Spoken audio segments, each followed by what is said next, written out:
Hello, everybody. Welcome to Talk the Walk here on Boss Rush Games. I'm your moderator at this moment, the enlightened, excited Eddie V. Joining me, of course, is the celestial person herself, Mr. Celeste Roberts. I'm so happy to be back. I'm so Yes. happy. And I have my drink ready. Yes, I'm so happy to be back also. And everybody, we have got a special, exquisite, excellent guest joining us. Yes. He is from the Zelda Dungeon. And of course, he's our Femi News correspondent for Nintendo Pop Block.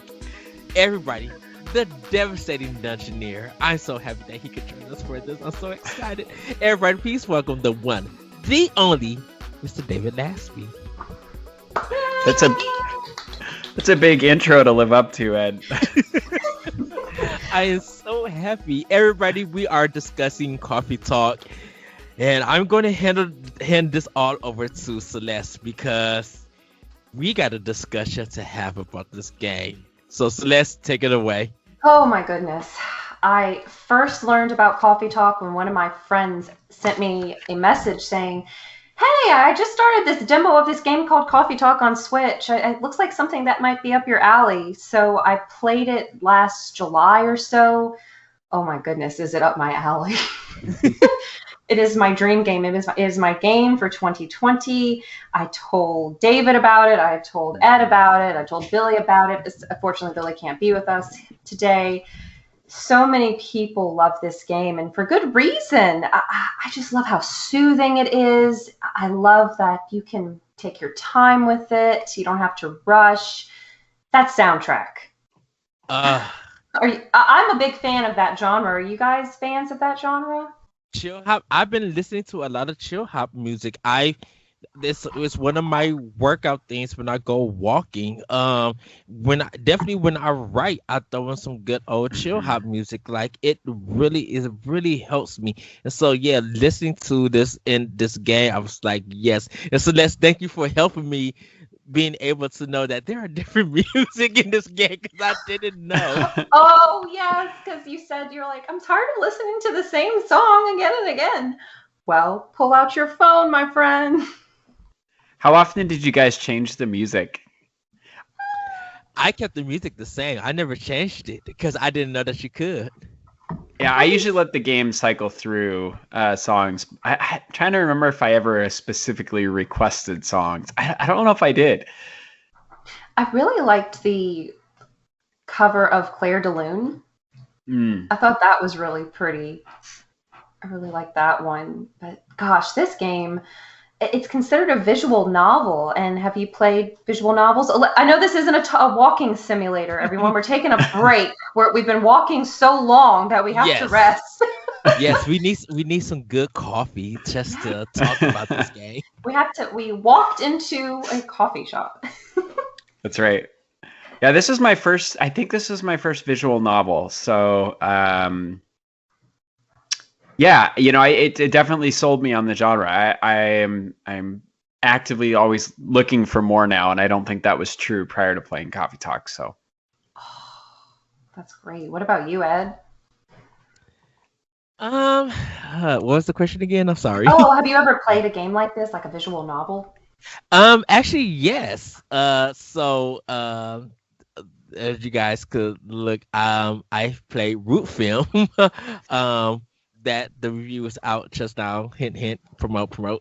And where can they find it, Ed? They can find it at watchwatchgames.com. And yeah, just like reading this game and hearing people's stories and stuff, like not really having much gameplay to do. I didn't expect that I would sit down and enjoy it because I love reading. I love books and everything. And to see of course, adventure games was almost the same, but that had added gameplay. This game was just like, no, you just read it. And so when I played Root Film, I did a lot of reading and selecting different places, but hearing these stories in this mystery and stuff. But like Coffee Talk, it was kind of my first visual novel, like where I just sat down and read the stories and felt for the characters and everything. And whether I got their coffee order wrong or anything, it always just felt good. hearing all the stuff that was around it. It felt so real. And I think it came out at such a good time. It actually was released on January 29th, 2020, before the world really kicked into 2020's mess. And so when I was playing it last summer, coffee shops were not open again. I think they're slowly opening with limited amounts of people, just depends on where you live. And I was craving something serene like that. I miss going to coffee shops. I miss the ambiance, just the background noise. And so this was like a big hug during a very tumultuous time. Which is weird because me and my friends, when we go to Denny's, we call it coffee talk. Like, hey, let's all meet up at Denny's and get a meal and have coffee talk. Even though we're not drinking coffee, we're having these discussions. And it's therapeutic. It's a place that we could get out our feelings, our opinions, our ideas, our advice and stuff. And so seeing this game is just like, that's why I feel like coffee talk kind of resonated so well with me, because I do this with my friends. Mm-hmm. So, David, we know this about you, but I don't know if everyone else does. You've worked in a coffee shop before. That's right. All through my time at the University of Washington, which is in Seattle. I went to school there for 8 years, and 6 of those years I worked as a barista at Starbucks over in the University District. So this game, it felt all kinds of nostalgic for me. I can't tell you how many times on a rainy night working, one of the Starbucks I worked at was a 24-hour Starbucks. So, 1 a.m, pouring rain outside and hanging out while people come in and making drinks and talking with them. I mean, it was like, it was like time traveling for me, minus all the fantasy characters there. Oh, that's awesome. A 24-hour coffee shop. I wish. It was pretty awesome. It was such a unique experience, and like I said, the game brought me back for sure. So, well, if you're listening to this podcast, I'm assuming you played Coffee Talk. I don't want to say we're gonna have too mmany spoilers, but we're gonna have a few spoilers here. This is like a book club, basically. But in case you're wondering what the official description from Nintendo's website is, Coffee Talk is a game about listening to people's problems and helping them by serving up a warm drink out of the ingredients you have in stock. It is a game that depicts lives as humanly as possible while having a cast that is more than just humans. Which I love that. I love that the game involves humans. It involves these fantasy creatures who dress like humans, who have powers, but they're also working really mundane jobs like the rest of us. Yes. Why did they come to our world? Their world seemed a lot cooler.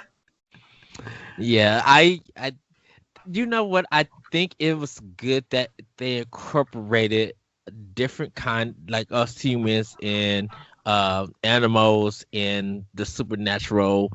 If you want to look at it, supernatural beings, I will call them, because they represent a lot of themes in this game and a lot of stuff that these people go through. The representation of them kind of resembles what it is, and like the discrimination sometimes, the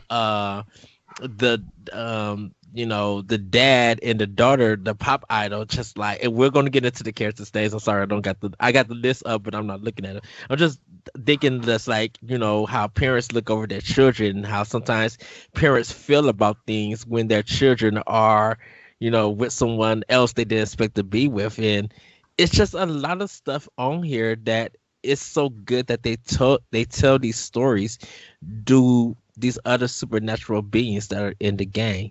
And it's just like in a coffee shop, it's a free for all. It's a welcoming space that no matter who you are, of course, yes, you're here to get coffee, but you're also kind of here to give, just probably give your problem, let people know about your problems, to see what advice you could give, try to find help or try to find some kind of comfort, because maybe you don't have a space to say anything or say and something. And this particular coffee shop and Coffee Talk, it just feels safe. Even I would go to that coffee shop to be like, talk to that bartender and just be like, here are my problems and stuff. Well, what do you think? Well, I really don't have an opinion, but maybe if I could give you a latte, maybe maybe you'll help figure it out. So I love that. That's beautiful, Ed. that. I would add on there too, because I love, like you were saying, Celeste, that they chose to do it with fantasy characters. I just, as a thought experiment, imagine the same game with just human characters, which ironically, Freya actually talks about that at one point in the game when she's talking about her novel that she's writing. And it's just like all the problems of their society, but only with human characters, and all the other characters in Coffee Talk kind of react like, why would you do that? Or why would you only have a character story just about humans? But, it would have been a very different experience for people. I don't think it would have been able to explore issues of racism or classism or xenophobia in the same way. And I think this gets at something I'm really passionate about, which is both video games and the genre of fantasy get really dismissed by academics and people who ought to know. And I think that's unfortunate, because I think both video games as an art form and fantasy as a genre have an opportunity to do something that other genres don't. And that is to discuss these really big issues while getting us to drop our guard and to get us to put our defenses down, right? Because you can, I don't want to say trick or con the audience, but in some ways that's what's going on, right? Like, people don't realize that they're having a conversation about their racism when it's elves and a succubus having conflict, right? And so by disarming people, you can start to sort of sit with some of these big issues that we face as human beings while people drop their guard, and actually allow some progress to be made. And then add to that the layer of video games where people have some agency in the conversation and they're not just passively listening. And I think you have a pretty special work of art, right? And that's, I think, a great, Coffee Talk fits that description, a work of art. Oh, beautifully said, both of you. It's because the game deals with such heavy topics, but you almost, it's like a whisper. It doesn't scream at you. It doesn't really cause anxiety.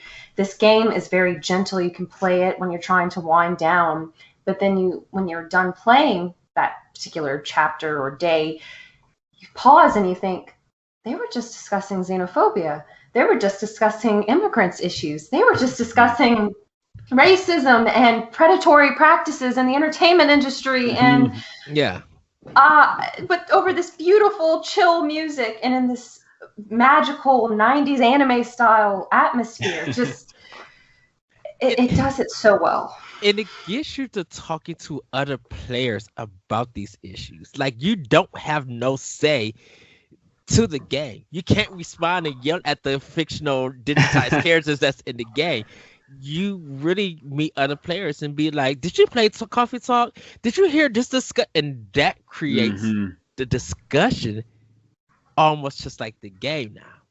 That's a great point. Love it. And are you guys fans of Cheers? I know that's a completely different medium. I got that vibe a little bit. Yeah. Yeah, I love that. I'm not a big bar person, but I've said since I can remember, if I could go somewhere to drink alcohol, I would want it to be in a place like Cheers. People don't necessarily have to say Celeste when I walk in. I would just that warm, calm atmosphere. And I was always more partial to Frasier, but I am too. I find Frasier the superior. Yeah. Hey, another Seattle show, so just putting that out there too. Bias there. I swear, Seattle is one of my goals to visit in life. I just want to go and visit. Come on up. Yes. So maybe this is also for purely selfish reasons that we have David on the show. But this game, like you said, takes place in Seattle, and I think it starts in September 2020. And only one person from the team of, please forgive me, I believe it's pronounced Toge Productions. They're an Indonesian company, and only one person from the team had ever been to Seattle. And it was also written and designed and developed by Fami. great guy. I have an interview with him on 1v1 if anybody wants to listen to that.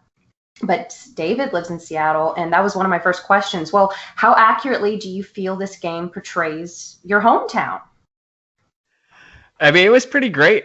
You know, I don't have a whole lot of complaints. You know, I mean, of course, the skyline was slightly off, but it's a fictional game, so you know, whatever. I mean, it was.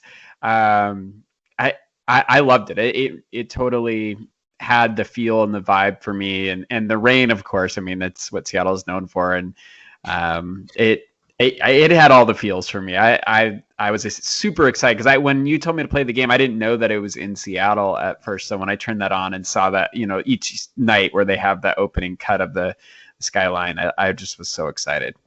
Oh, that Seattle's one of the places I would love to visit. Got some great coffee up here.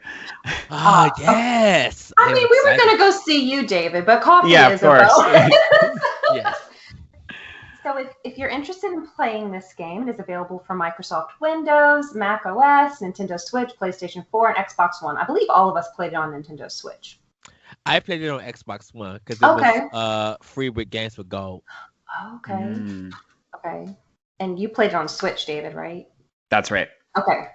I played it in handheld mode. Ooh. So that's, I don't know, it was really nice to cozy up on my recliner and rock and have my blanket playing Coffee Talk. I liked playing it. Oh, I'm sorry, Celeste. I didn't mean to interrupt you. The signal talking online is always a challenge. I was going to say that I played it on my like entertainment system setup at home where I have surround sound.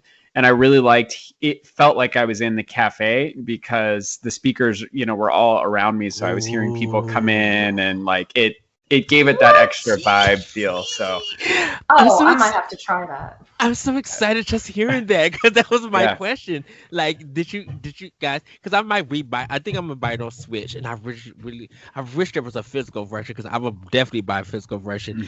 Mm-hmm. There is. I think limited run games has. I might have to. I think I'm gonna order it. This is a shout out to our friend Late to Gaming. I believe he ordered the vinyl of the soundtrack, and I believe he also ordered a physical copy of the game. Please forgive me if I'm wrong. Okay, we should figure that out after the show because I might have to order myself one. It's worth it. Yeah, I would. David, I might be sending you one. Oh, you're very sweet, and I'll send you some food. Maybe I'll send you some coffee from here. But I don't know if we mentioned this, but the cafe is called Coffee Talk. And what's unique about it is, unlike David's experience at a 24-hour Starbucks, this cafe opens only after midnight. So is that common in anywhere? I mean, besides 24-hour shops, I've never really heard of somewhere besides a bar opening that late. Yeah, like nightclubs, maybe. Yeah. That's kind of what I was thinking. Yeah, and I love it. And the bartender, I'm sorry, not bartender, barista. You assume that role. That is the first character we kind of come across, and the designers have intentionally made the bartender gender ambiguous so that you can give the person your name, someone else's name. And I was reading, and I was doing my research for the game to help me refresh my memory. The other characters never really describe you as human. I think it's kind of left a little ambiguous. Is that correct with your species? Yes. But whenever you're making coffee, you can see a tan hand, which looks a little human to me. So certainly no spacesuits, right? No spacesuits. Nothing crazy.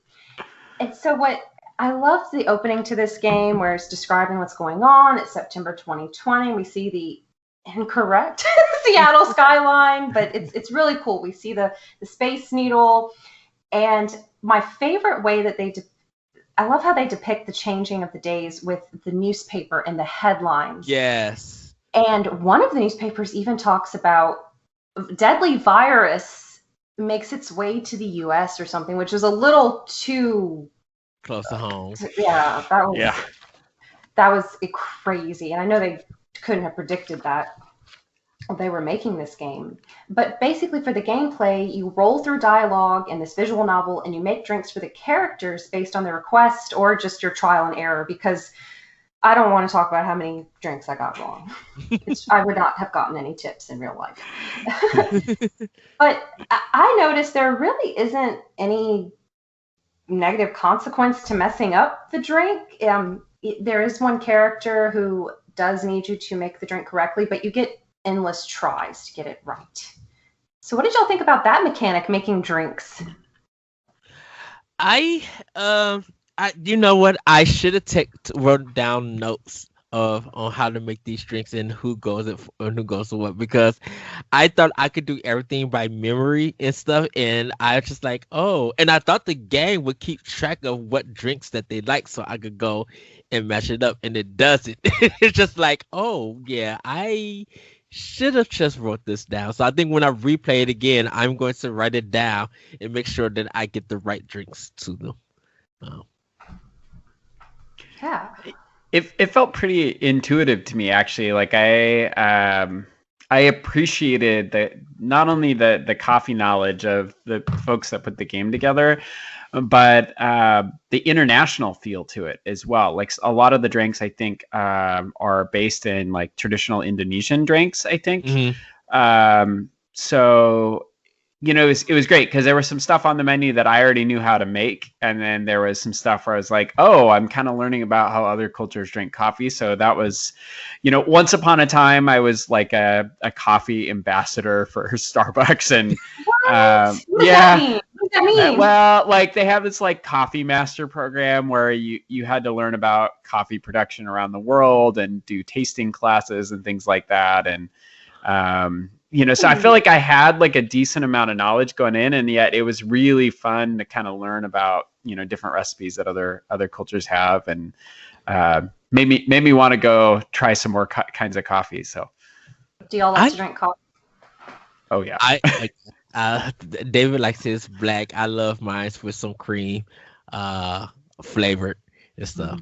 I don't know how you could do it, David. I just don't know. He's a strong person. He wants the most caffeine. I've been using sugar-free creamers. I'm not diabetic or anything. I'm just trying to reduce my sugar intake as much as possible. And they have some good flavors. Community coffee is a big one where I am. What are some big coffee brands where y'all are? What do you like? But I know Dunkin' is big where we're at. Folgers is like that store brand one. It's a good one. It's the best part of waking up. Yeah. Actually, I think going to restaurants, different restaurants in here, like the family kind of restaurants, ordering coffee from them is just like kind of the best, because you don't know if it's like homemade, like if they make it, or if what kind of brand that they're using. Sometimes you can't tell the difference. I love going to a family restaurant and getting a coffee and just ordering, can I get a black with 2 things of cream, and adding my sugar, stirring it up, and it's just having a nice smooth taste of drinking that coffee. So that's for me around this area. Yeah, I mean, in Seattle, Starbucks is king, but the thing that I really miss about this pandemic is being able to go to, small mom and pop kind of coffee shops, which hopefully they're still there when all this is done. That's been really hard on those businesses, but that's my favorite experience when I can go to those small local stuff. I love those. Don't they have like more options for coffee, like flavors and stuff like that? Maybe. Well, I mean, I guess it depends on what you mean by more option. Like, I mean, Starbucks as a chain has a gazillion options, but local, what you get at a local coffee shop is, the foam art, the feel of going into those places, which that was actually a part of the game that I really enjoyed, was trying to do the foam art. I was terrible at it. I could not get the controls to work for me, but and so of course I would get the snide remarks from the customers in the game about, oh, is that what I think it was Bailey's like, oh, is that what you call art? It's like, Such a jerk, Bailey's. Gosh. I love seeing people's art on Twitter or Instagram because they have some really talented and, may I say, patient people, because I'm just like, I just want to get this over with so I can progress the story. They have some lewd pictures too. Of course, there are certain body parts people have depicted in the coffee art. I just don't know how they do it. I don't know. I'm not an artist at all. I do miss local coffee shops a lot, but that's kind of what I wish I had in my area was more local coffee shops, and I don't.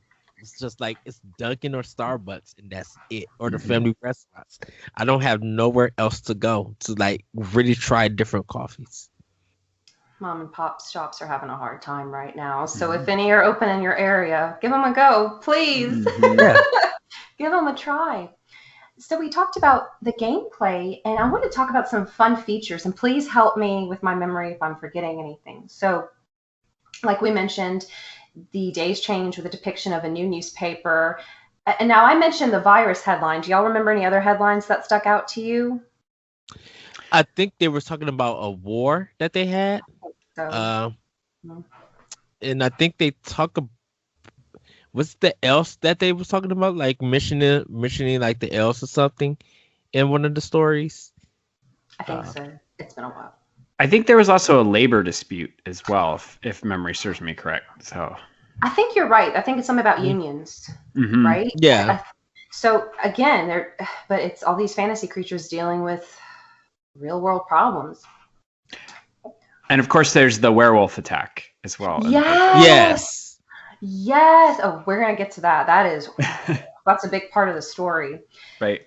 So some other fun features, your character, the barista, has a cell phone and it stores drink recipes on the brew pad for easy access. So as you unlock recipes, they're stored there. So sometimes you'll have customers who will say, give me my usual, so you can go back and look at your phone and like, okay, this person likes this drink. These are the 3 elements. Each recipe just has 3 elements as well. And there's a little meter that tells you how warm, how bitter, I think even how sweet. And sweet. Yeah. But order matters, right? So that was an interesting variation. Yeah. Is that true for making coffee? I mean, some drinks are pretty layered, so it could matter in that. So then it's like what taste hits your mouth first. But, invariably, as soon as the customer gets it, they just stir it up real quick anyway, so it doesn't matter.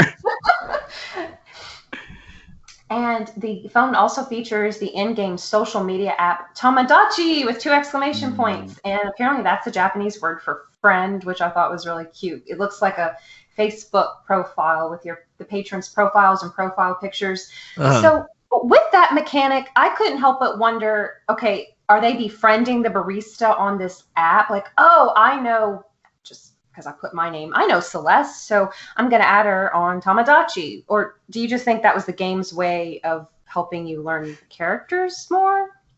I think helping you learn the characters more, because it really didn't play a big part in the game itself, because you were so interactive or you were reading the story and learning these characters and stuff. Besides just the brewing and learning how to make it just to remind yourself, I don't think that part played anything in the game. So I had a different take on it. I felt like it was a little bit of both. I do think at some point, especially as you start getting more information from the characters, as you get to know them better, it's like you're no longer, it's like they have a private profile and you're now invited in.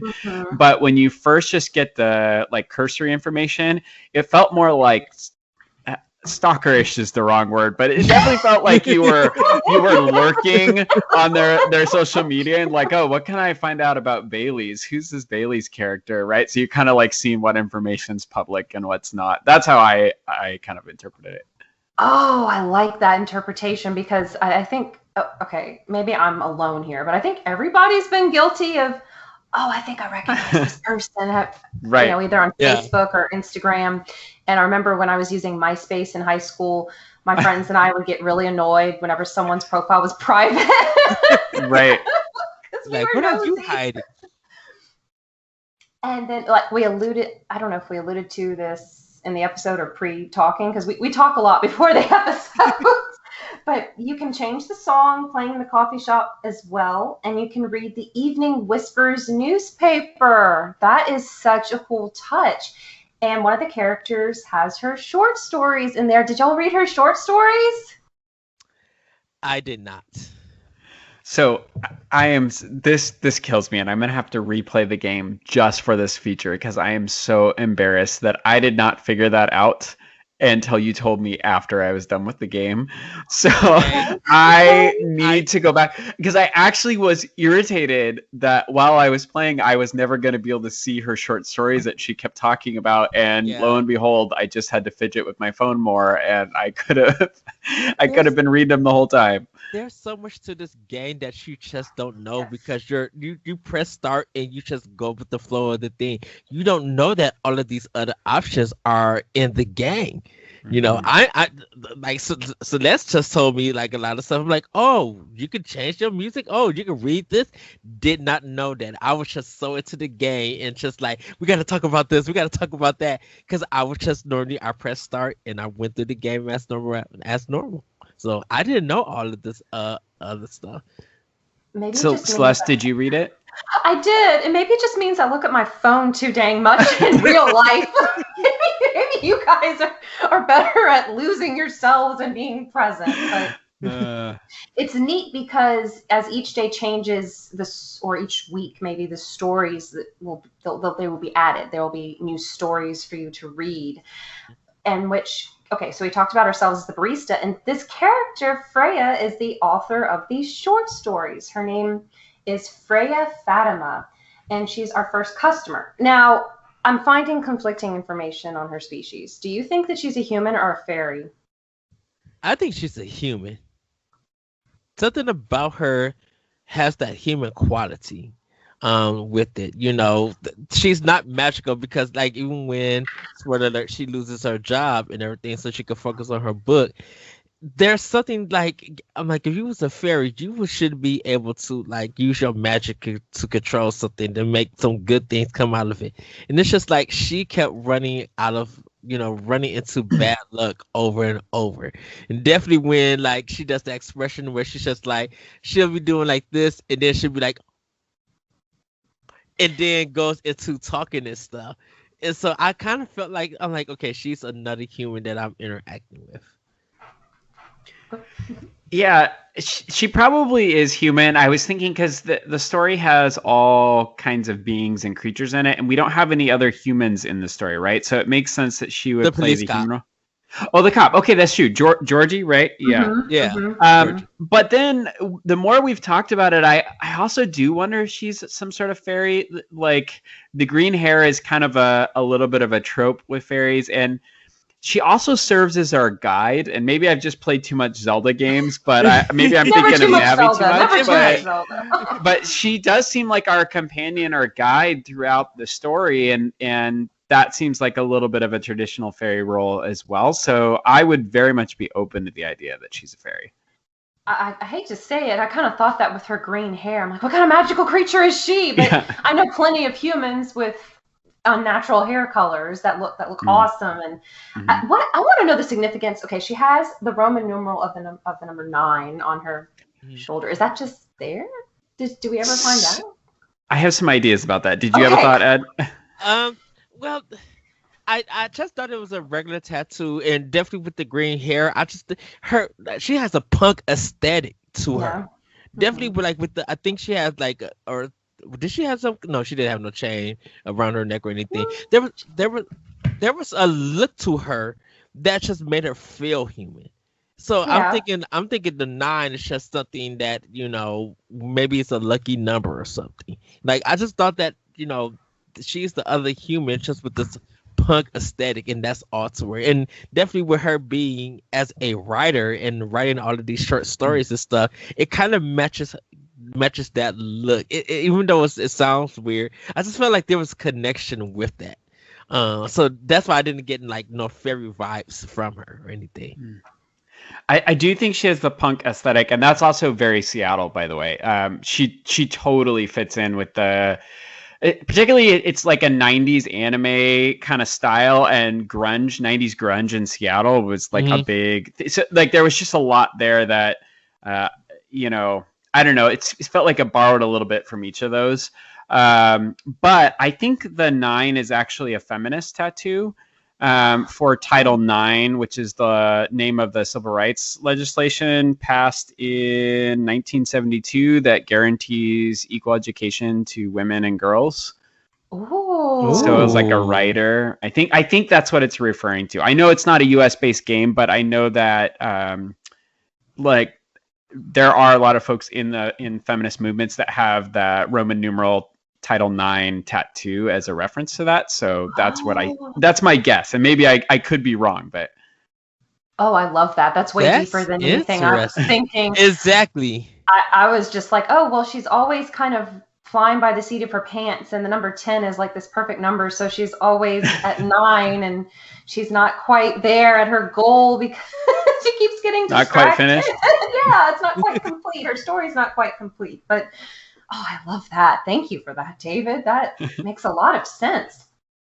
And I love this character. Freya she's a girl after my own heart. I don't work for a newspaper. I've written for a local magazine, and that was fun though. I'm under the impression, in addition to her short stories, she covers news articles. I'm assuming, maybe this is just the pessimist in me with how society treats the arts in general, but I don't know of too many newspapers that are going to pay a living wage for short stories.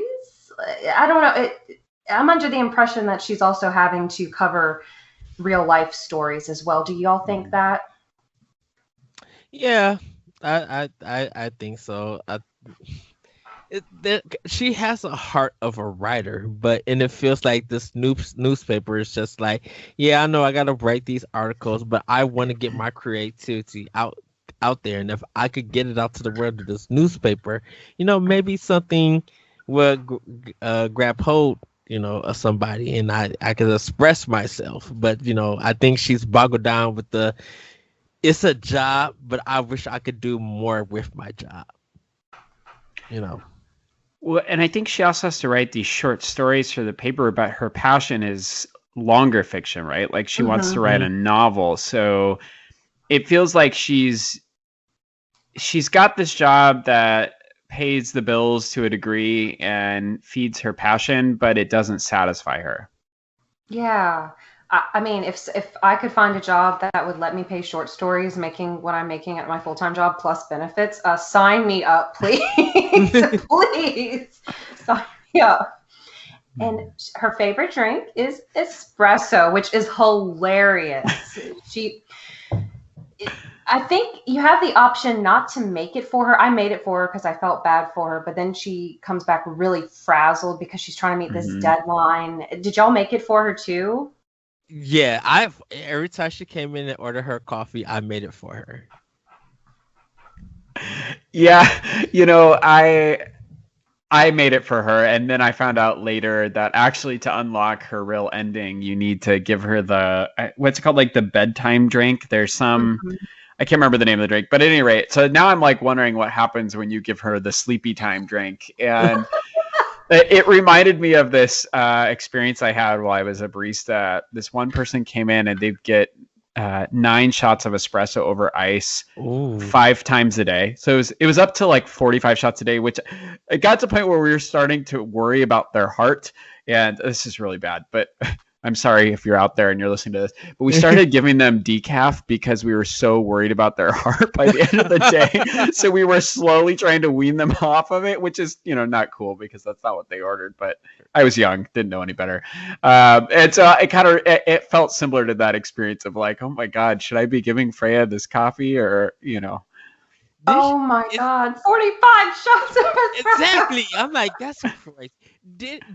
Isn't there a scene where Freya comes in and she's like really tired and you look at her? Because I think I screamed at her and be like, who, you look a mess. Like her. Like, yeah, she hasn't slept in like a day or two and she's trying to meet this deadline. It looks like hell.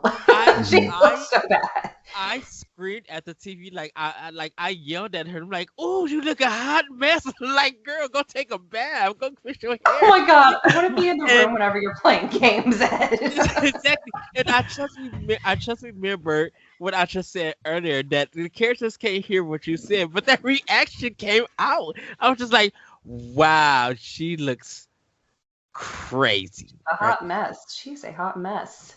And do you guys like this character as well? Yeah, I love Freya. I, Yeah, absolutely. We had an article over at Boss Rush Games recently about what video game character would you most like to meet, and she was my answer. I would love to meet Freya and hear more about her stories that she's writing, and her decision to pursue her passion and her elevator speech. So she's definitely one of my favorite characters in the game for sure.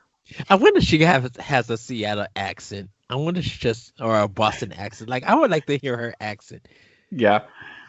What does the Seattle accent sound like? Oh, people in the Northwest, and we have a couple words that we say incorrectly, like we say flag instead of flag, or rough instead of roof. There's a couple, just it's not too bad, but we definitely have some words that we say kind of funky up here. So I want to hear Freya talk now. Exactly. So she's with us almost every night. She's a pretty constant companion in this lonely coffee shop. And she even jokes about, how do you keep the lights on in this place, to the barista? And it's true, but apparently they have enough to work. So the next person who comes in is Lua, which David and I were talking about before Edgy popped on. Her name is a nice allusion to Kahlua, the alcoholic beverage. And she is a succubus. I believe she works in trading. She's some kind of business person by day. And at night, she struggles with familial disapproval of her relationship. She is dating an elf, and elves are immortal in this world. I really like her character. She seems really sweet. And she's really into art. When you look at her Tomodachi profile, you realize, yeah, she works in business or whatever, but she loves visiting museums. She loves poetry. She has a gentle spirit. I really like her. And she and Georgie, I think, are the only two characters who light up cigarettes in the game. She has this very calming presence about her, but very troubled. What'd y'all think about her? I loved her, and the only thing that got me is it's just like, I knew where she was coming from, even though she's a female and everything. I'm just like, I seen you before, and I know the struggle is real. Like, and I wouldn't say it's classism that she has a problem with. It may be racism, I don't know, but it's just like, it's really just you as a being. Because I'm like, if you had everything, it was just an elf, you wouldn't have the struggle. But I'm like, she's smart, she's talented, she's gifted, like, she got a lot of stuff going on for her.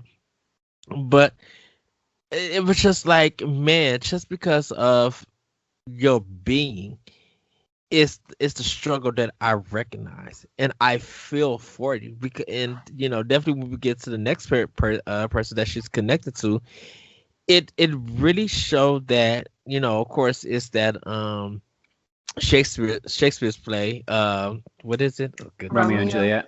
Romeo and Juliet. It's that kind of theme and everything. But I was just like, I felt for her, and it's just like, this is one of those, just because of who you are as a being, that you are going through the stuff that you're going through, and I felt for her.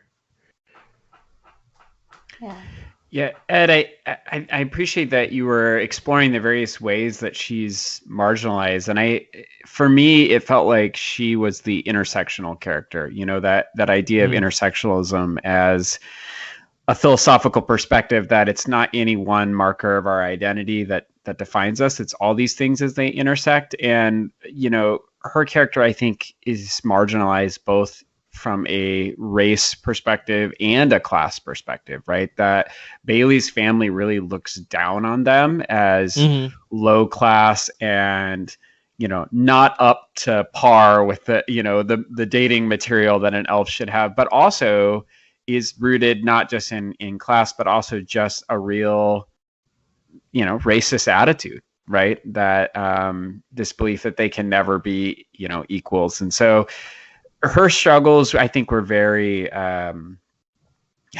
you know, 2020 was a time where we were going through some of these same struggles and continue to as a society. So it just felt so on point with everything else. You know, the game as a whole, I mean, with the virus and I mean, it seemed like the perfect game to speak to some of these issues in 2020. And I had a hard time picking my favorite couple in the game, but I think Bailey's and Lua do just edge everybody else out as my favorite pairing in the game for that reason. I love it. I have a okay. And it's interesting because she's a succubus, which, according to the mythology, that's someone who's going to tempt someone and very sexually voracious. But she seems monogamous with Bailey's, and she wants to settle down, and she doesn't flirt with any of the other patrons. And Bailey, I'm sorry, go ahead. Oh, just the way that she dresses. She's very professional. Yeah, like, and you would think that as a succubus that you would dress sexy, or you would think of a succubus from Castlevania or some of those games, that the way that they dress. No, she's very contemporary. She's very modern, and she carries herself in a way that showcases that, yeah, I am a succubus, but I'm not the stereotype that you guys all think that I am, or people think that I am. Exactly. But her partner Bailey's, who's an elf, his family has in their mind she is all of these negative things. And he is a freelance designer and photographer. He's really sassy. I really like him. Like David said, he criticizes your latte art when he requests it. Can I say that he looked like a Cub Scout leader? A Cub Scout leader? I looked at him and I was just like, oh, you look like a Cub Scout. And I'm like, wait a minute. Because he looks young? Because he looks so young? The way that he looks, the way that he's designed, the clothes that he wears, I'm just like, you look like a Cub Scout. Like, Scout's honor and everything. Like, I'm ready to do that. Like, yeah. I thought he just kind of looked like a hipster. I guess I could see the Cub Scout thing. Yeah. And he's supposed to be immortal, so maybe that's why he looks so young. But we learned that if he decides to be with Lua against his family's wishes, they can reject his immortality. And they bring up an interesting conversation. I think another character brings it up to them whenever they're talking about their relationship problems throughout the game. He would have to get medical and life insurance. And that's kind of a little light bulb goes off above his head, metaphorically, where he's like, oh, I never considered that. I've never had to worry about those things before. Yeah, I think it highlights the privilege that these elves have. And when that privilege gets taken away, they don't know what to do about it or how to handle it. And I think that's what their eternal struggle is with Bailey and Lua. It's just like trying to figure out what happens if we take this chance. What happens if we take this step? This fear is holding us back, and it's kind of tearing our relationship apart.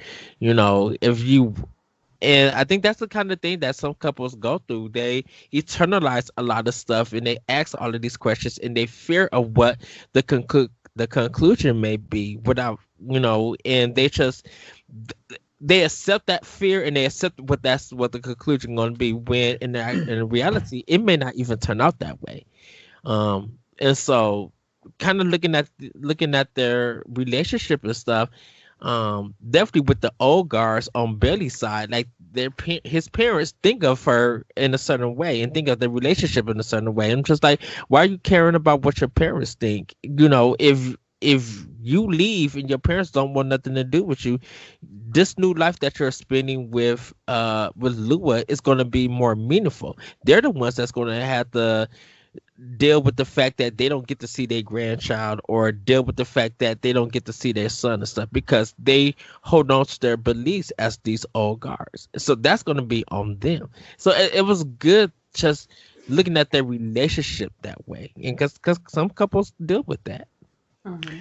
And that's a great point. And, ironically, they're this heterosexual couple, but in a lot of ways, their storyline plays out what a lot of folks on the LGBTQ spectrum experience, with families saying, yeah, if you choose that partner, we're cutting you off, right? Like it's Bailey's family that would withhold his immortality from him, right? And so I think that's interesting that they, in some ways, represent more than just their relationship. Absolutely. I was thinking, I guess because they are heterosexual, I was thinking like of it's better now in some ways, but I was thinking about how interracial couples have dealt with so much, like the movie Loving and that story where the white man wanted to marry the black woman and it was illegal in their state, so they had to move. Oh, just that's what I was thinking of. So thank you for bringing that point up too about it. It's there's a happy ending to it though, thankfully. So the next character who comes in is Georgie. He's a human cop. His beat is near the cafe, and he shares a lot of the goings on with Freya, keeps her up to date, kind of tips her on things that she can talk about with the newspaper. And I thought it was funny that he's lactose intolerant, and he makes a point to mention that on his profile on his phone. So don't make anything with milk for his drinks. And I think he has a big heart. He's very gentle. He's like this father figure. He's this nice mediator. He's very calming. And I think he takes the whole protect and serve oath very seriously, and just how he interacts with the patrons. He doesn't seem like a violent, hot-headed person. What did y'all think about Georgie? I actually was surprised to see black representation in the game. I didn't expect it at all. And a cop. Definitely as a cop and stuff. Yeah, he feels like he's the dad to Freya in this game. For some unknown reason, I'm just like, I love the relationship together. There's something, of course, humanistic about it, but there's just something real, and it's just like I wish I could see more of this kind of father figures in games and stuff like that. But yeah, I enjoyed them and everything, and I think he talks about it. He has a son, right? Or Daughters. Yeah. And I think I love that how the way that he talks about it, and how he talks a little bit about his family and everything. He seems like as an amazing dad. I was just like, can I be your son? Can I be adopted? I'm just like, wait a minute, I'm asking a video game character to be adopted. But I want Georgie. I love Georgie as a dad. I love Georgie. I'll tell you who I actually really love in this game later on. The parental side of things really hit home for me. I have two kids, and so his advice to Rachel and her father Henry, the way they fight, and he talks about how to make repairs and how to be there for her regardless as she grows up. I thought that was all really beautiful. He's so calming, and he's not a background character, but he doesn't have any drama really surrounding him. So it's not that you forget about him, but I guess it's kind of like, David, maybe you can attest to this. If one of your children is very calm and nothing bad is going on, but the other child has something going on, your focus is going to kind of be the forefront as the kid who's having some issues. It's not that you've forgotten about the other kid. Yeah, I think his only moment of drama is really when that party blows up for the music awards, right? And he has to rush out of there and doesn't get to finish his drink, right? Yeah. And he also is very kind to another character who we're going to talk about, Gala. And we'll get to that in a little bit. But the next person who comes in is Hyde, which oh gosh, Hyde. He's a vegan vampire, meaning he doesn't drink human blood. And I think he works as a venture capitalist, but he's also a model. I'm under the impression he is what, like hundreds of years old. Yeah. For sure. And there's also some irony in him being a venture capitalist, which is sometimes a blood-sucking profession. So I thought that was a little interesting. I like some that. contradiction in his character. He's brutally honest. He's sarcastic. He's very wise, but he's the person I would want as a friend because he would tell me like it is. He'd be honest with me. He wouldn't sugarcoat anything. And I like how he sits. He always sits with his. If you're watching the YouTube video, you can see it, but he has his hands in front of his mouth and his nose. Like it's very guarded. Yeah, I feel like he's very mysterious. I feel like there's more to him that we don't know, even after the game. What do y'all think about him? There's something sluggish about him that I love. You know, he has this model rock mentality, but like you said, he is rise and stuff. And when he held it like this, he's just like, "Oh, do tell." Mm-hmm. Yeah. And there's something about it, just be like, "Ooh, I don't want to tell you, but I'm intrigued." There's something mysterious about him. I love Hyde. He's just one of those characters that I don't know. I'm attracted to him. Like something about his presence is like I'm attracted to you as a character that you'll become one of my favorites, and I love in this game. Yeah, and we did get word in the game that he's married, right? But then one of the producers of the game later says that he got a divorce 2 years prior to when we meet him. So I think there's a little bit of intrigue there as well. Ooh, yes. And I'm curious about his relationship with the next character who walks into the cafe, who is Gala. I love him. This is my boyfriend. I love him. I love Gala. Oh, go ahead, Sis. I'm sorry. No, that's okay. No, I want you to gush about him because he's worth gushing about. So he's a hospital administrator who is very good friends with Hyde, and I'm kind of under the impression they might be more than friends. And he is very kind. He's very gentle. There's a picture of him petting cats in his Tamagotchi profile. And he struggles with something called his monthly fury, which is he's a werewolf, and whenever there's a full moon, he could lose his mind. And I noticed there were lots of scratches on his arms, lots of scars, and he has Band-Aids on his face. And he doesn't want to hurt other people, but during his fury, he could hurt other people. So it seems like he's trying to restrain himself and will inflict harm on himself rather than harm other people. And I looked, so his name Gala is derived from Saragala, the Indonesian word for wolf. We learned that he served in a war. It sounds like Vietnam based on the timeline. And he is a great example of PTSD, which is a real world issue. And that's reflected, I think, in his fury. And Hyde helped him to find a non-violent job. And I just found this out. So his favorite drink is called a Galahad. And I wonder if that could be a play on words for Galahad, a knight of King Arthur's Round Table, who's renowned for his gallantry and purity as the most perfect of all knights. Because Gala is this upstanding citizen who's been through so much and wants to make the world a better place. You're working at that hospital. Kind of changes him and everything. Yes. And I think that's why I gush about him, of course, like him being a wolf, and just like his design is just like, oh, this is boyfriend type for me. Everybody's had him on, so I'm sorry everybody, that might seem weird. There was just something of his gentleness, like I just adored, you know. And him and Hyde's the way that how their friendship started and everything, it's just it's a great story to read about and hear.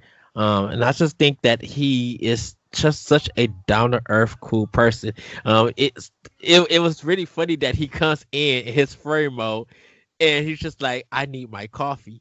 And so if you get him the wrong coffee, he'll look at you, yell, and then leave. And it's just like, oh wow, like you never think about that he's in his furry mode, and instead of him going out to the woods or restraining himself, he comes to the coffee shop to get healed.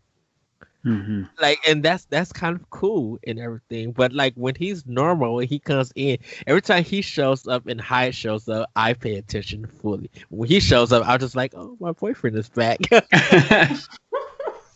So Did you guys track the phases of the moon as the game was happening? I guess they match real waxing and waning of the moon, and so you can almost predict when the full moon's going to happen in the game. oh, I Oh, did it. I did Yeah, not that do each that. scene of the skyline in the coffee shop before the night begins, they have the full phases of the moon, so you can kind of see when he's going to have his issue. Ooh. Oh, and I think Georgie, we learned, helped him. He didn't arrest Gala for undergoing a fury because he ended up helping some werewolves at the hospital. It Mm. sounds like that were also Hmm. undergoing the fury. That's something they have to worry about. I love his character. He's so wise and kind, and he's someone I want as a friend. Did you guys get the final ending for him, the correct ending? If it's with what I think it's with, then I think so. Some fuzzy handcuffs. I did see that. Mm. Yes, he and Hyde are depicted with some fuzzy handcuffs. Ah, okay. So that, yeah, that's why I'm under the impression they're in a relationship of some Mhm. sort. And I think Hyde even makes a joke about BDSM at some point in the He game. does, yeah, to help manage the monthly fury, right? Yes. To which he makes the remark that no, that's just a thing in adult videos. Yeah. Gala seems so innocent, even though he's been through so much. He seems so innocent compared to Hyde, and Mhm. it's so funny. So then, okay, this part, this sweet little black and white cat appears in the cafe one night, and I love cats. I freaked out. Oh my gosh, there's a cat! There's a cat in this game. How did this cat end up in this cafe? Then the cat transforms into Rachel. Mhm. Uh, It's a she's a girl who has, I think she maintains her ears and her tail while she's a yeah. human. So she's a former member of the girl group Super Smile, and she's trying to break into a solo music career, much to the dismay of her father, Hendry. He's quite familiar with the sordid entertainment industry, and she's what? She's like 18, so she knows everything, right? Hmm. She keeps telling them, "I'm an adult. I can make my own decisions," and the patrons kind of treat her like a little sister because they're worried about her. And we see this with boy bands as well. I don't know if anybody is familiar with what Backstreet Boys and NSYNC went through with their manager, and it's pretty bad. And Yeah. currently, Britney Spears, all this stuff's coming out Mhm. about what she's dealing with her conservatorship, and not just that, but think about. I was thinking about magazines when I was growing up, like 17. There used to be Who Wore It Better and Hot or Not. And can you believe this pop star lost their virginity? Why does that need to be an article? Why is this newsworthy? Why do we need to know this? So I understand why Hendry is very concerned for Rachel. Yeah, it was kind of too much adulting though. And Rachel was just like every she kind of felt like, definitely in the mind of a teen. It's just like I feel like I can't do nothing without you being there or you saying something like because I think she said something. It's just like I can't even do this without having to deal with a comment from him. Like if I want to color my hair or something, I gotta hear all of this reasons and stuff. And I think it's for Rachel, it's just like all the stuff that her dad went through. Was it all the stuff that Hendry went through?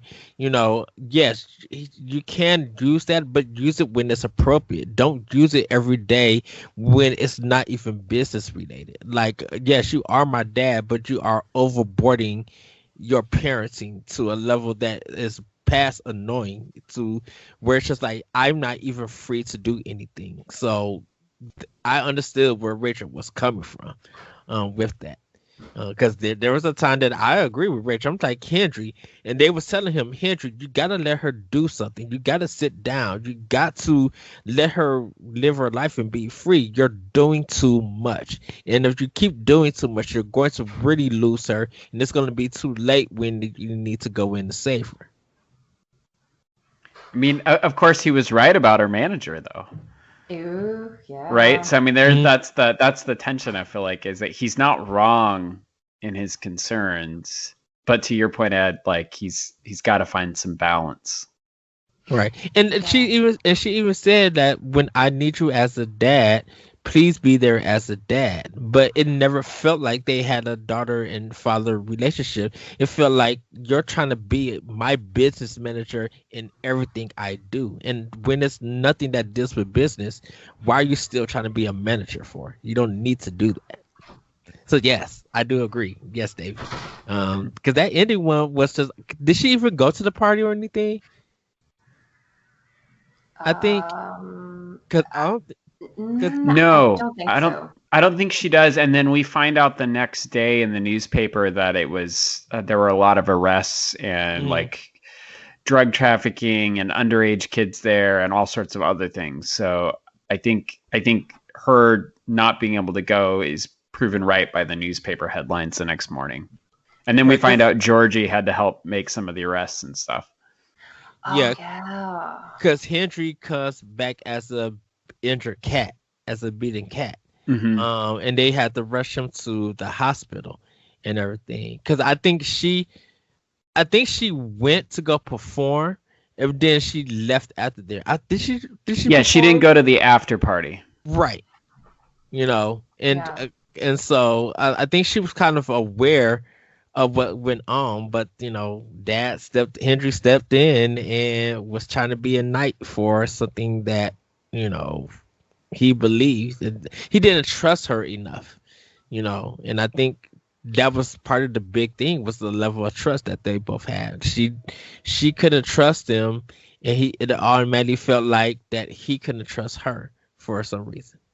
And I mean, but she's only like I think she's 17, right? Isn't that Mhm. the 17 or 18, something like that. Okay, I think she's still a minor. I think Okay. that's if I'm not mistaken. So I think that Yeah. adds this layer of complexity to it. Oh Yeah. yeah. I remember this when I was her age. There were some girls at my school who were dating older guys, which it was legal, yes, but why was a 20-something-year-old interested in an 18-year-old who's still in high school, not even in college or working yet? And I guess there was this mystique, and you felt like, oh gosh, he finds her so cute and attractive. And now I'm like, oh boy, if I had a daughter, why there's no reason for this almost 30-year-old to be sniffing around your high school. Mm-hmm. Interested. Why can't he find someone within his age range? Mm-hmm. David, as a father, I'd love to know your opinion on this. I mean, it's good to have Ed on the other side because I think the older I get, and having kids, my son is 14 and my daughter's 9. It's like, oh man, I'm totally on Henry's side. So. We learn he is a former music industry executive and manager, so he's fully aware of all the horrible things that are happening. And his daughter, being that age, she has to experience things and think she knows better. And we also find out that her mom passed away, so he's playing the role of two parents, and he's the last character we meet, but it's great. and I just jumping on Henry, and I know we'll probably revisit it. I think it was the passing of the wife. It's just like you haven't grieved and you haven't let this go. So because of your loss, you don't want to lose your daughter. So this is why all this extra protection of you being my dad is and not my. She didn't ask to be a manager or something. Yes, you could give me advice about the business and stuff to help me, but that's all I need you to do. When it has nothing to do with the business, can we have a father and daughter relationship? And then it feels like we can't have it because you haven't grieved over the loss of our wife. Because I think Rachel, she she understood and have come to the conclusion. She just accepted it, and Henry hasn't accepted it yet. Mhm. And it's just like this is a man who's going through with so much loss.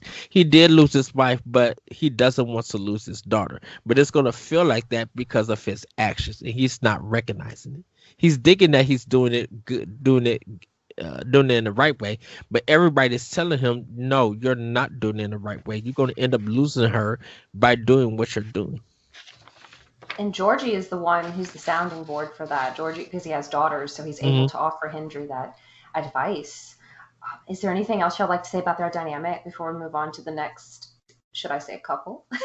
I, I will say that I do like how all of that played out at the end for them. Mm-hmm. Yeah. Right. So the next person after Rachel who comes in, so this character I love, Myrtle. So we don't find out her name for a long time, and so she's this half orc. She comes into the coffee shop and she's wearing like a jersey. She has dreadlocks. She's on her phone. She doesn't want to talk to the patrons. She's just wants to be left alone and drink her drink.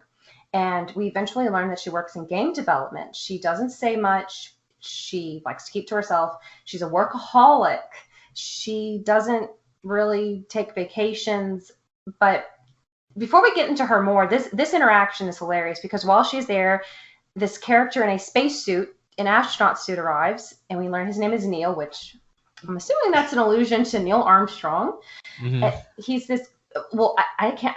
I'm using he, but they is the pronoun used Mhm. in the game. So please forgive me. I guess because Neil is traditionally a Right. guy's name, I'm thinking he. But they are a quirky extraterrestrial who is trying to find a suitable mate for research and to produce a hybrid being who can protect Earth from some kind of threats. Neil. I love Neil. They drink through their index finger when they order a beverage, and they do this thing with the index fingers, these little poking. I'm curious. I'm not so sure about what to do in this situation, and they try to hit on Myrtle, which I was afraid we were about to witness a coffee shop fight. What do y'all think about this I whole situation? I love some Myrtle expression, just the way that she side eyes him.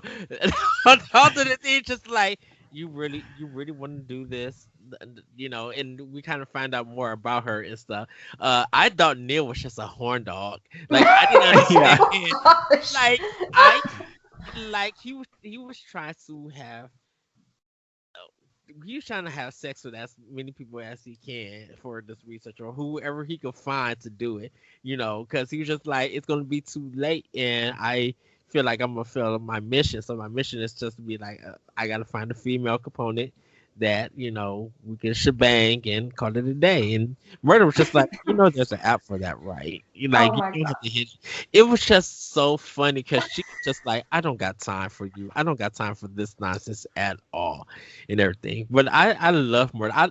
There was just something comedic about her not smugness, but her shady attitude towards Neil and stuff. But like her relationship with the other character we're going to talk to was really genuine. I kind of figured that she was a lesbian because the way that she looked and dressed. There's something about her that made it be like, okay, yeah, you're the lesbian in the game. It's a look thing that I got from her. My favorite interaction with Neil was when he was talking with Myrtle about how he can accomplish his mission and decides to go to the music festival so that he can watch for research as people Oh. procreate. And I love that he just goes from 0 to 100 with Myrtle. Pretty much, they exchange a few pieces of dialogue, and then he's pretty much like, can we engage in procreation? and they don't. I think it's Freya that they're talking to, and Freya is like, you can use a condom if you want to enjoy it for pleasure, but Neil is strictly trying to procreate, and I think they explain how people can't find out the process of how they reproduce until they agree to it or something. So I'm not quite sure if it's the way humans mate or something. I mean, Neil drinks through the index finger. I don't know. Yeah. I'm not sure. Do they assume a human form to, like, I don't know, is this like a Leda and the Swan from Greek mythology incident? I don't know. So many questions. At least there's nothing. I hope we haven't made Neil sound like some kind of predator, because he never forced. They never very forced innocent. themselves. Yeah. Yes, and naive. That's the best word for Neil. Kind of like that that little meme. Hello, fellow kids. Yeah, he doesn't belong. No. They never force themselves on anyone. Never. There's no sexual assault or anything. Strictly innocent. Very, very fun. But then this character. Could I say one more thing really quick before we go? Just the thing about Neil too, it's an opportunity for the game to focus on the ways in which language fails us, right? Because Neil as a character comments repeatedly to you as a barista how strange human communication is, and how we can say one thing but mean another, which of course is this very meta moment about the conversations in the coffee shop. And so the coffee shop becomes this place for Neil to observe human communication. And of course, human communication about sex is perhaps the most complicated of human communication. So all of Neil's mistakes or missteps are really just efforts to try and communicate like human beings and failing to do so. Yeah. That's great. And I also, with Myrtle, all the characters have pretty famous illusions. And for Myrtle, the only pretty famous illusion I could think of was Myrtle from The Great Gatsby, who is this character that tries to become more than, the class and station she's given. But I don't know if that totally fits with Myrtle in this. So I couldn't think of any other illusions for that character. I'm not sure. I know that. I know this because I interviewed Fami. I know Rachel is based off someone he knows in real life. Oh, interesting. Oh, okay. So I'm wondering. I like that Great Gatsby reference. That's a deep dive. I like that. I'm wondering.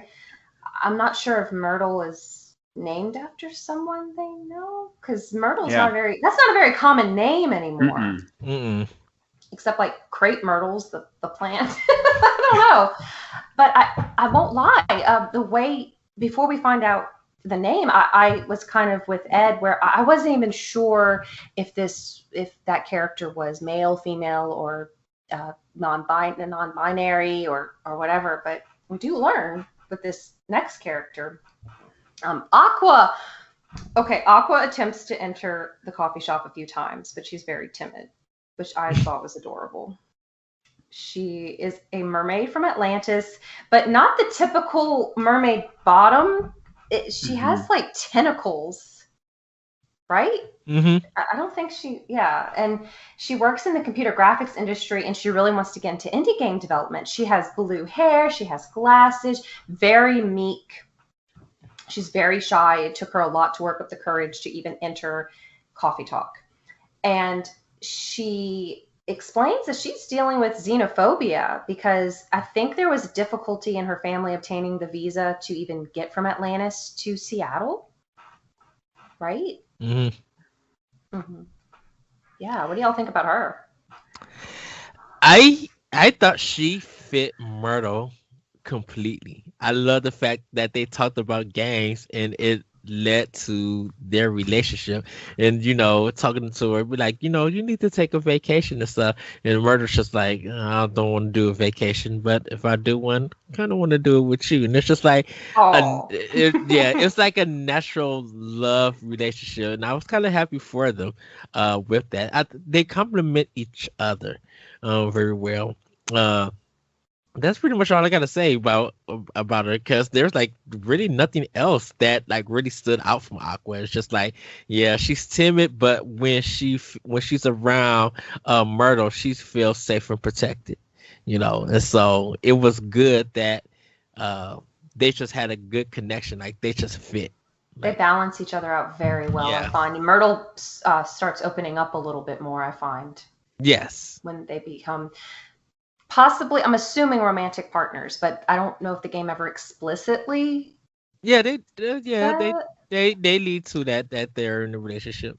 The social media posts, I think they have pictures together. Oh, yes, yes, yes. Very much so.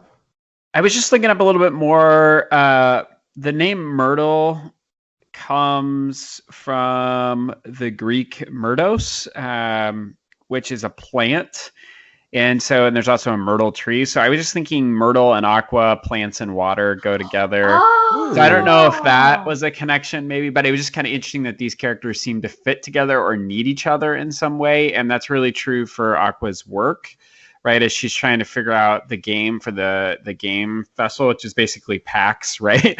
Yeah. Yes. And she needs Myrtle's help to get the game going. So they kind of need each other the way plants need water. Yeah, I love that, David. Thank you for that. That's beautiful. That I takes hadn't it to even a thought new about level. that. I didn't even Yes. think of that. Yes, I like that.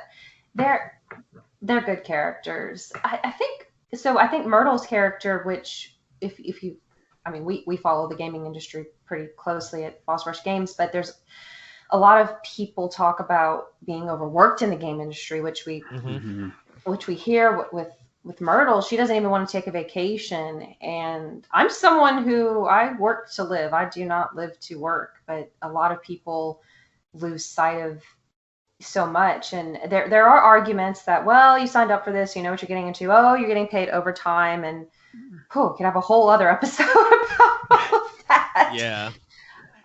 But I find Aqua is a breath of fresh air for Myrtle in that sense. Okay, so Myrtle is involved. The next character, Hendry, whom we have talked about, this man with a cattail comes in, and I thought he was trying. I got creep vibes from him because he's older, and the way he's talking to Myrtle, it almost makes it seem like he's hitting on her or Freya, I believe. What did y'all think about that interaction before we find out more about Hendry?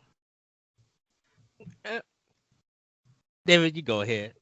I got the creep vibes too, but I see now, similar to Neil, it was well intentioned, and he seems like someone who's out of practice in the social scene since his wife died, and he's really not comfortable being there, and he's really just looking for his daughter, but he presents himself in a way that is misinterpreted. Yeah, I didn't get creep vibes from him, just the way that he looked and everything. I think he was just like you said, David, kind of feeling out of place. Like he's in a coffee shop talking to people that he don't know, looking for something. And so I didn't really get that creep vibe when it clicked, when Rachel came in and it clicked. I was just like, oh, okay, now I see the real side of who you were. You know, you're at first you're just depicted cat man, and now I see your true colors of who you are when your daughter's around. So that changed the whole dynamic of his characteristics. I thought he was about to get his teeth knocked out by Myrtle. Yeah. Well, Myrtle just showed no interest in anybody. She just like, I would let you know the real deal without even have to, like, cause she didn't seem aggressive or anything. She just knew that she wasn't gonna play no games, and she was just gonna be full up front with you, be like, hey, don't even try it, cause I'm gonna let you know here and now that I'm not with it. I like that about her a lot. But we learn he's trying to figure out, like David said, where is Rachel? Where's his daughter? He's worried about her because his daughter's new manager, he knows, is someone who's predatory. And Georgie offers him some great advice, like we talked about, with dealing with your daughter. And he's also able to transform into a cat. And he is somewhere where he overhears some men speaking badly about Rachel, and he fights them. And that's when we see him show up to the cafe as an injured cat. Yeah. And I think that's when they take him to the hospital and stuff. I think it's because of the party he went to, that they beat him up or something. I think that was like closer to the end. Yes. And everything. Yeah, because I know he was worried about his daughter performing, and he thought that his daughter would go to that party and stuff. And no, she performed and she left. And I think it's this moment too where Rachel finally realizes that it's not her dad trying to control her. It's that her dad really cares about her and that he's willing to put his life on the line for her Hmm. because people are speaking badly about her. Right. So it's not just like, him being present all the time to make sure that he maintains his power over her, because there was no power in that moment. It's defending, her and putting himself at risk. Yeah. I really wonder what would Rachel would have thought if she did hear that. Like if she did go to the party, she didn't really do. She probably seen all the stuff that was happening, and she just overheard those guys. I wonder what dynamic that would play out. Like, does she run out and cry and tell her dad that he was right, or um does she just like just distance herself from her dad and from just everybody there? Just be like, I don't want to be around because I now see it, and if this is what it's going to be, I just don't want to be around. I wonder what would have happened if she would have went to that party. Oh, she might have gotten arrested. Possibly. I don't know. Yeah, I mean, or assaulted, right? Like it Yeah. sounds like there was some really shady people there. I do think it's great that Coffee Talk has such varying degrees of empowered female characters, though, because you can imagine if somebody said something like that about Myrtle, right? They'd be missing their front teeth, right? Yeah. So it's not like we have just these damsels in distress. And even having Myrtle with Aqua, I think, is such a great pairing because Aqua can learn so much from Myrtle, right? Myrtle has that confidence. So your question, getting back to what you said, Ed, about what would have happened if Rachel was at that party and heard that, I think that's a really great question because we do have such a range of female representation. Yeah, Yeah. it's it's it's part of character development in a sense. Even though it's like at the end of the gang, we kind of get to see what's the dad right, and now we feel bad for not siding with the dad in his in everything that he did, or was like what do we as players feel about it, or and what do we get out of it? Because like what happens when you play it again, whatever you were given the choice that you could go to the party or you couldn't go to the party, does that change how their dynamic and kind of the ending of Coffee Talk for their storyline end? Like how do we feel about it? Oh gosh, I wasn't a rebellious teenager or anything, but I definitely thought I knew more than my parents at the time. And Right.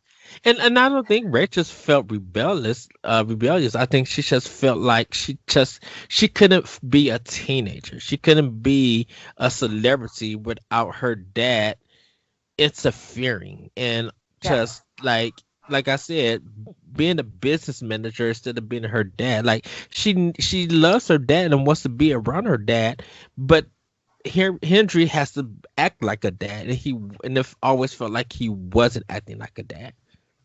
I think at the end he becomes her manager, right? Is Mm-hmm. that she accepts Mhm. him as her manager, and she's in a unique role because she is a teenager, but most teenagers are not global superstars like she is, trying to work on their solo music career. Right. So Because I that's don't. interesting. Yeah, because I don't know if she was lead singer of the other group. She must have been doing something well because it's usually the more popular lead Mm-hmm. Right. singers like Beyonce, for example, and oh gosh, help me. Who's another? What's another? Fergie. She was with Wild Well, Orchid. Justin Timberlake. Yeah, Justin Yeah. Timberlake. Oh, I think Nicholas Shea from 98 Degrees went solo. Yeah. Oh, I can't. Rob Thomas. Rob Tom. Yeah, from. Oh Matchbox man. 20. Yes. Yeah, that's true. So I'm assuming she was pretty much at the forefront of that group. And I like looking at her Tamagotchi because you can see pictures of her. And Mm-hmm. she's definitely trying to market herself. And her favorite thing is making you smile, whoever's reading that profile. She's trying Yes. to endear her audience. And gosh, what? So we went through all the characters and the game. We find out about these things because we find out what's happening outside because the characters tell us, the barista. We never leave the coffee shop ourselves. We find out from the newspaper, from characters. So then we have that weird interaction with the FBI that we only seen once, and I was just like, "What the world is this going on?"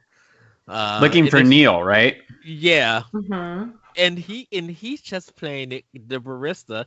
You as a player, you're reading it, playing it cool, and it kind of leads into some other things at the end of the game. But it's just like you only see that FBI once in the whole game. You never see him again.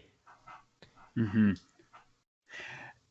You know, one of my favorite moments in the game is this moment where they break the fourth wall a little bit, and Freya is talking about her novel that she's writing with this idea that it's like a choose your own adventure, and based on the answers that players choose, they're awarded a certain number of points, which will unlock certain endings. And the game is totally talking about itself, right? Yeah. It's like basically pulling the window back and letting you see behind the curtain, and like how does this game basically tally up your total points and give you unlockable endings, which, you know, I didn't unlock all the endings.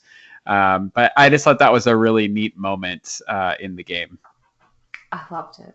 I need to go play it again, and it's so good. And this, I don't know if I'm just dense or slow. I don't know what it is, but I didn't realize that Neil is like your father, basically, at the end. I didn't catch that. Is that the case? I thought more like a fellow. Yeah, he's a fellow. Whatever. Yeah, he's a fellow. He's not a dad or anything else. Oh, okay. I was so confused. I was under the impression, okay, well, the barista is somehow affiliated with Neil, but some things I've read online refer to the barista as a superhero.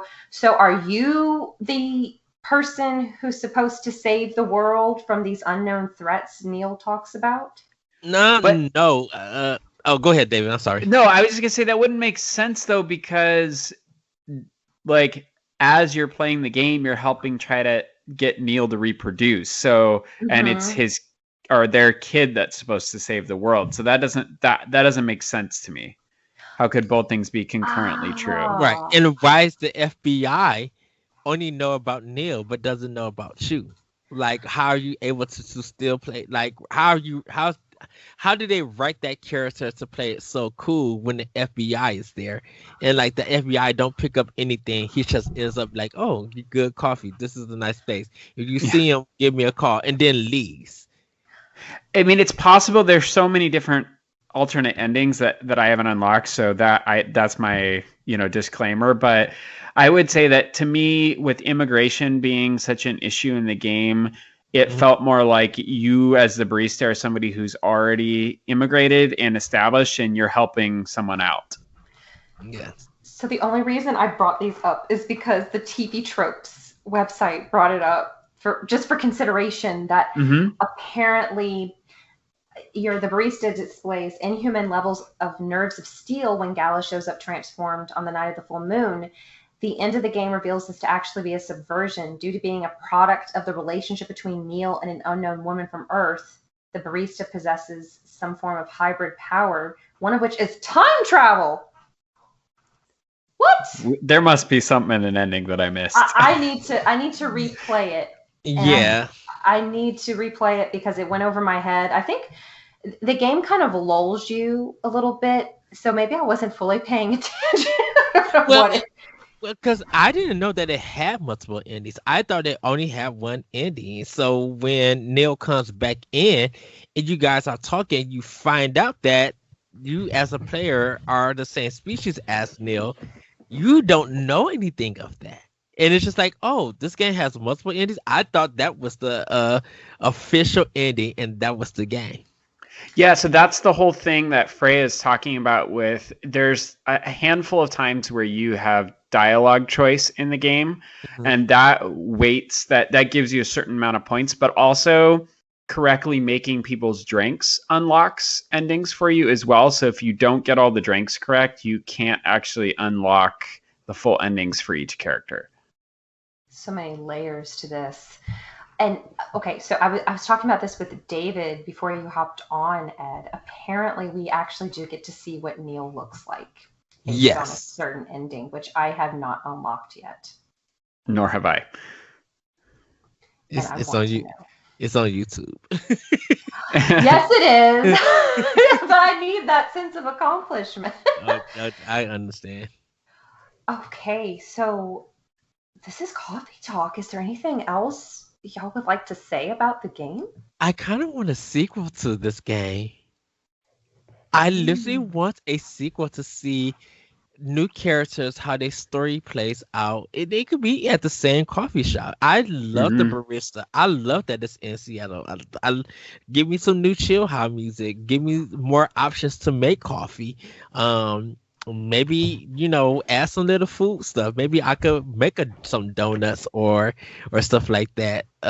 Like there's a lot that could be added on, and still keep that 16-bit retro style game look to the game. Like I love that.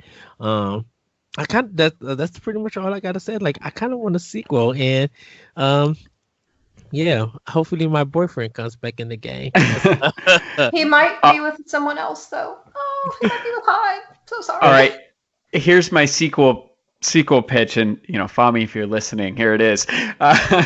Um, I want a sequel in that coffee shop from the other side of the counter. So I want Yes. Freya to be able to like listen in on other customers in the coffee shop and add to her stories, and to be able to go up and order drinks for people. Like I think at that same coffee shop from the other side of the counter where you get to play in the lives of the characters and still be conversation based, I think would be amazing.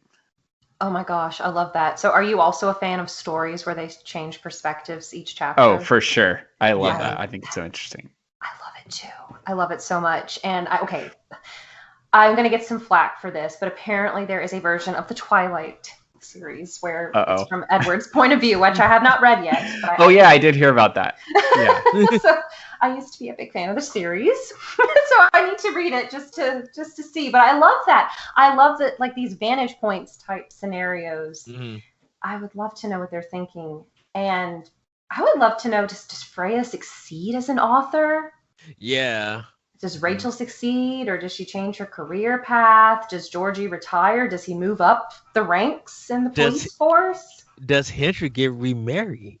Mm. Oh, And does Lua and Bailey do they have a child, and how does it look? Like how do their lives turn out? I'd be down for it. Totally. I would love it so much. And this game, here's my shameless plug. I did write an article about it on Boss Rush Games where I compare it to the short story A Clean, Well-Lighted Place by Hemingway, because that's what was going through my mind hmm while playing this game. Everybody needs this outside of home, home away from home. And I'm really hoping this year, 2021, is the year we can all return to that safely. I know, David, you said you miss coffee shops, and Ed, you would like to go to some more coffee shops, and I would like to as Yes. well. We need to have a Boss Rush Games con. Right. I don't think we'd all fit in a coffee shop, though, unless it's a really big one. We'll be able to fit. And I love that article, Celeste. So people should definitely go check it out. Oh. What was the name of the article? I did a little play on A Clean, Well-Lighted Place and call it A Clean, Well-Lighted Cafe Musings on Coffee Talk. It's just my Awesome. thoughts on it. But thank you very much. That means a lot. We have a lot of awesome articles on the website, and David is our editor-in-chief. That's right. Yes. And Ed and I contribute as much as we can. Ed is a powerhouse when it comes to writing on the website. David as well. I still need to work on my grammar and stuff like that. English is tricky. I still have to look up things that my old mind forgets, so don't feel bad, Ed. Well, that's our plug for Boss Rush Games and the writing. And thank you all for listening to this episode. I hope you were drinking something calming and relaxing and listening to some chill hop. I still listen to the soundtrack by itself whenever I'm working or something. And David, thank you for taking time to be our guest today. I know you love this game, and we were like, we have to ask David. Yes. I'm really, really excited I got to do it. So, yes. Thank you. Well, everybody, that has been our discussion on Coffee Talk. David, go ahead and plug. Yeah, you can find me at David Lasby on Twitter. And Celeste, go ahead and plug. I'm at Fairy Crypt on Twitter. And you guys can find me at that retro code on Twitter. You guys check out more Talk the Walk episodes on bossrushgames.com and on our YouTube page. We want to know what you guys think. You can email us at bossrushgames.com. Not Bossrush Games. You guys could email. We'll put the email later into the show notes. I always forget what it is. Yes. Or actually tweet us at Boss Rush Games at Boss Rush Boss Rush Podcast. Network. Okay. The podcast. Yeah. Yeah. Is it Boss? It keeps changing. It keeps changing. Our Twitter account is at Boss Rush Network. Okay, and you guys could follow us now on Discord. We have a Talk the Walk segment that you guys could come in our channel, talk the game to us. We want to know what you guys think about Coffee Talk. And if you haven't played it, we do recommend picking Coffee Talk up and playing this game. I'm probably going to rebuy it for Switch. Like, I need it because I now want to play it in handheld and I want to play it with my headphones and hear all the chill hop music. Now, I might fall asleep with the game still on me, but I cannot wait to get it. So we all recommend Coffee Talk.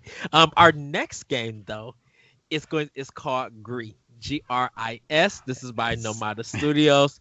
You guys, David, you are welcome to come back. We are going to have a lot to talk about this game. It's a different kind of walking kind of title, but I definitely recommend that you guys give this game a try. It is on Nintendo Switch and it's on PC and PlayStation 4. So with that, everybody, have a great week, have a great weekend, and we'll see you next time on Talk the Walk. Bye, everybody.